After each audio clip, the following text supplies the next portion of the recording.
Lunch হলো ডিমালা ইলিশ মাছের মচমচে ভাজি, তেল সহ খেতে হবে, খুব মজা। লালান ভাতের সাথে আর কি জানেন, মাসকালাইয়ের ডাল, একটু লাউ, ইলিশ মাছের লেস রান্না করলাম।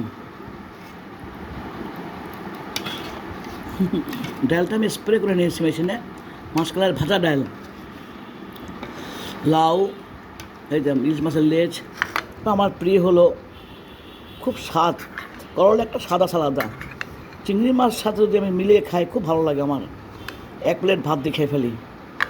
চিংড়ি মাছটা অবশ্য খাওয়া হয়ে গেছে এক পিস। খুবই প্রিয় আমার।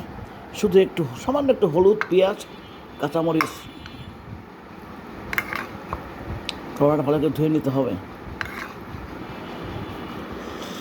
তাহলে কী হলো, ইলিশ মাছের মচমচে ভাজি বর্ষাকালে তেল সহ করতে হবে, খেতে হবে ভাত দিয়ে।